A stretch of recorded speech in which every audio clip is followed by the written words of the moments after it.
बुलढाणा जिल्ह्यातल्या गजानन महाराजांची नगरी म्हणून ओळखल्या जाणाऱ्या शेगाव इथे येत्या 25 ते 28 फेब्रुवारी दरम्यान राष्ट्रीय आरोग्य मेळाव्याचं आयोजन करण्यात आलं असून या मेळाव्याचं उद्घाटन राष्ट्रपती द्रौपदी मुर्मू यांच्या हस्ते होणार आहे।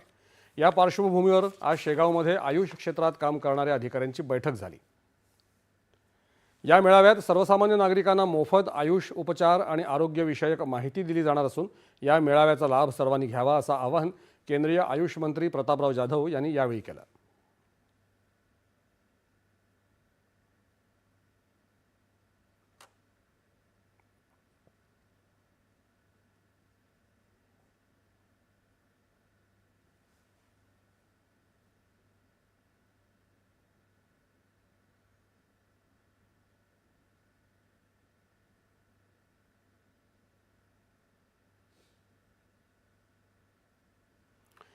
आज जागतिक